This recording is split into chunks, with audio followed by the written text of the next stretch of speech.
3 വർഷത്തിന് ശേഷമാണ് SFIക്ക് പുതിയൊരു തലമുറ മാറ്റം ഉണ്ടാകുന്നത്. 35ാം സംസ്ഥാന സമ്മേളനത്തിൽ പുതിയ ഭാരവാഹികളായി തിരഞ്ഞെടുക്കപ്പെട്ട സെക്രട്ടറിയും പ്രസിഡന്റുമാണ് നമുക്കൊപ്പം ചെയ്യുന്നത്. PS സഞ്ജീവാണ് സെക്രട്ടറിയായി തിരഞ്ഞെടുക്കപ്പെട്ടിരിക്കുന്നത്. ഒപ്പം തന്നെ ആലപ്പുഴയിൽ നിന്നുള്ള M ശിവപ്രസാദ്, അദ്ദേഹമാണ് പ്രസിഡന്റായി തിരഞ്ഞെടുക്കപ്പെട്ടിരിക്കുന്നത്. ഇവർ രണ്ടുപേരും നമുക്കൊപ്പം ചേരുകയാണ്. എന്താണ് പുതിയ കാലത്തിൻ്റെ ഉത്തരവാദിത്തങ്ങൾ ഒരുപാട് ഏറ്റെടുക്കാനുണ്ട്. SFI ഒരുപാട് വെല്ലുവിളികളെയും നേരിടുന്നുണ്ട്, അക്രമങ്ങളും നേരിടുന്നുണ്ട്. ഇതിനെയൊക്കെ എങ്ങനെ ഏറ്റെടുക്കാനാണ് തീരുമാനം?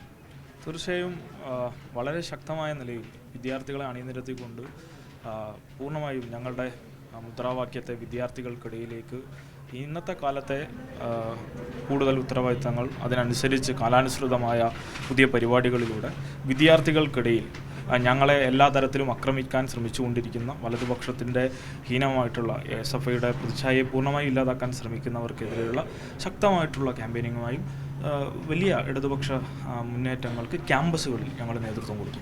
ഇപ്പോൾ റാഗിംഗ് ഉൾപ്പെടെയുള്ളവ പുതിയതായി വീണ്ടും വന്നുകൊണ്ടിരിക്കുന്നു. അതിനെതിരെയുള്ള ക്യാമ്പയിൻ എങ്ങനെയാണ് SFI ഏറ്റെടുക്കുന്നത്? വലിയ രാഷ്ട്രീയ ഉത്തരവാദിത്തമാണ് ഈ സമ്മേളനം സ്വാഭാവികമായി ഏൽപ്പിക്കുന്നത്. അതിനകത്തൊരു പ്രധാനപ്പെട്ട ഉത്തരവാദിത്തം ഇത്തരം അരാഷ്ട്രീയ പ്രവണതകൾക്കെതിരായ ശക്തമായ നിലപാട് സ്വീകരിക്കുക എന്നുള്ളതാണ്. രാഷ്ട്രീയം പറഞ്ഞുകൊണ്ട് അതിനെ പ്രതിരോധിക്കുക എന്നുള്ളതാണ് നമുക്ക് ചെയ്യാൻ കഴിയുന്നത്.